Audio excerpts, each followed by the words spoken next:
Pitfall. A revolutionary game. Whatever happened to it? Atari happened. There, done, video over.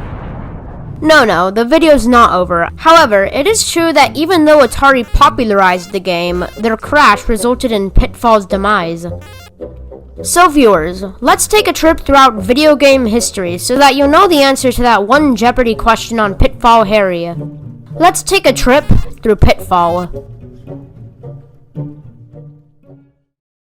Our journey begins in the 1980s. Now, if you ignore the fashion, the mullets, most of the movies, AIDS, well, you get the point. But there was still one great creation that bursted in popularity during the 80s, and that was the Atari 2600.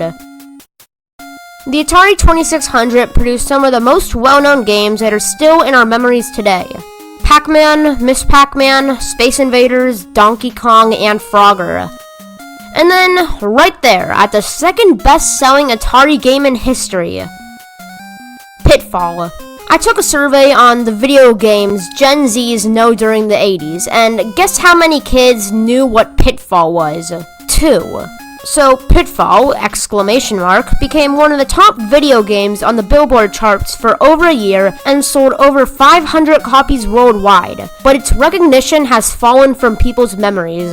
Pitfall! Has had 9 different installments over 30 years, yet its recognition has fallen from people's memories. What in the world happened to Pitfall? Now, before we go into explaining the game, I'd just like to say Pitfall was never a failure in any way, and its loss in popularity doesn't take anything away from the actual game. Anyway, let's continue. Part 1. Creation. Back during the early 80s, David Crane, a programmer and founder of Activision, which is a video game company, worked on a game which would later become a huge hit. Here's what he said in an interview with Edge. I sat down with a blank sheet of paper and drew a stick figure in the center. I said, okay, I have a little running man, and let's put him on a path. Where is the path? Let's put it in a jungle. Why is he running? For treasures to collect and enemies to avoid. And just like that, Pitfall was born. Welp, not quite yet. The idea took about 10 minutes to think of, but after 1,000 hours of programming, the game was complete. The player of the game would control Pitfall Harry, a constantly running man whose incentive was to recover 32 treasures in a 20-minute period. While doing so, Harry would need to maneuver around things such as pits, logs, rattlesnakes, scorpions, crocodiles, and more. To avoid them, he'd have to jump, climb, or swing from it, which also created this iconic noise that hurts my ears. Now, Pitfall was bought by the Atari 2600 because of its creative idea and amazing graphics that were past their time. Later, it was released on April 20th, 1982 in 2D.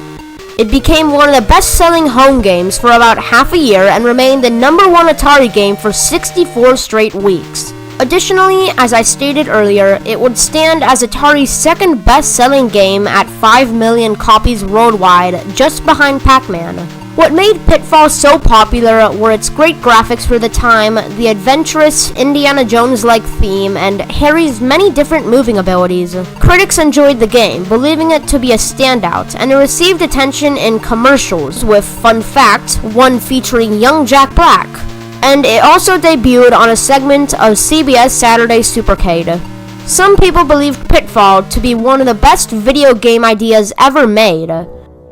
So, what did Mr. Crane, now a certified successful programmer, do after creating such a masterpiece? Of course, he made a sequel. Part 2, The Downfall of Pitfall. Hey, that rhymed. Oh, yeah, cue the lightning. The Great Crash of '83!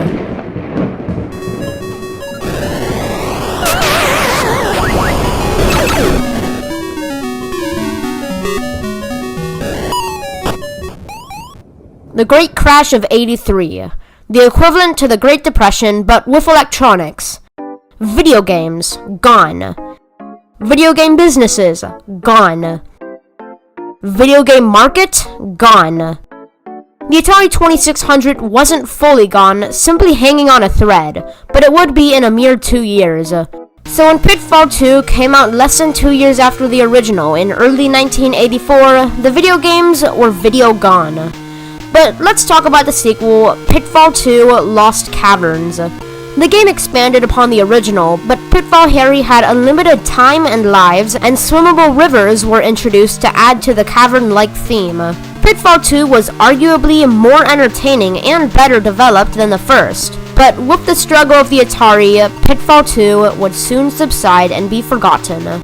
Still, Sega took Pitfall 2, tweaked it a little, and introduced it to the world as an arcade game, which really is a great achievement. But in '83, well, I choose to roll the rink instead.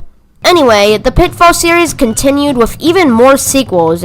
Micronix and Pony Incorporatings developed a third edition to the series in November of '86, Super Pitfall, with Pitfall Harry looking like some rip-off Mario. It's me, Mario! The game received little to no attraction compared to its first two installments, along with getting bad reviews and dropping in value. And about a decade later, the Sega Genesis released the fourth game, Pitfall: The Mine Adventure. This game had good graphics and was well developed, but the game didn't get enough attraction, and so did its later editions, Pitfall: Beyond the Jungle in 3D, The Lost Expedition in 2D, and The Big Adventure. Finally, other than the recent addition on Wii, in 2012, a 3D Pitfall was introduced on Android and iOS. This game, which I have played, would be the very last Pitfall game as of now. I believe this game to be one of the most entertaining mobile games of the 2010s, with newer additions of railways, motorcycles, cliffs, turning, sliding, and this weird furry thing. However, Pitfall never gained popularity and eventually headed into the big app graveyard, meaning you can't download it anymore. Part 3. Why? So, this brings up the question, what happened to Pitfall Harry? Pitfall was a greatly designed video game ahead of its time that influenced other games, such as Tomb Raider and Metroid. Pitfall could have been a video game just as well known as Pac-Man or Super Mario. So, let's state 3 possibilities. Number 1, Atari. Pitfall chose such an inconvenient time to release a game, saying that the Great Video Crash of '83 occurred only a year later. Number 2, this is just what I read from many comments online, but the game is way too hard. It causes frustration and rage quitting. And finally, number 3, none of the other additions compared to the original Pitfall, with its designs and creativity, and its players were thereby not as interested in the more recent releases. Now, these are just ideas, but if anything, I'd personally go with number 1. But nevertheless, Pitfall, the game that once revolutionized the gaming world in the '80s, would be forgotten throughout history.